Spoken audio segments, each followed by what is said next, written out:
নতুন বছরের শুরুতেই উত্তর ও দক্ষিণ কোরিয়ার মধ্যে বাড়তে থাকে উত্তেজনার পারদ।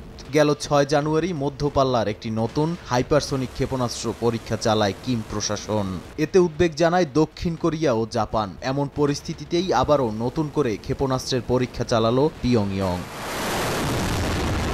মঙ্গলবার স্থানীয় সময় সকাল ৯:৩০টার দিকে একাধিক ক্ষেপণাস্ত্র ছোড়ে উত্তর কোরিয়া। ধারণা করা হচ্ছে দেশটির জাগ্যাং প্রদেশ থেকে এসব ক্ষেপণাস্ত্র উৎক্ষেপণ করা হয়েছে। এক বিবৃতিতে দক্ষিণ কোরিয়ার সামরিক বাহিনী বিষয়টি জানায়। পরে ক্ষেপণাস্ত্র নিক্ষেপের বিষয়টি নিশ্চিত করে টোকিও জানায় এগুলো প্রায় ২৫০ কিলোমিটার দূরত্ব অতিক্রম করে জাপানের জলসীমার বাইরে গিয়ে পড়েছে।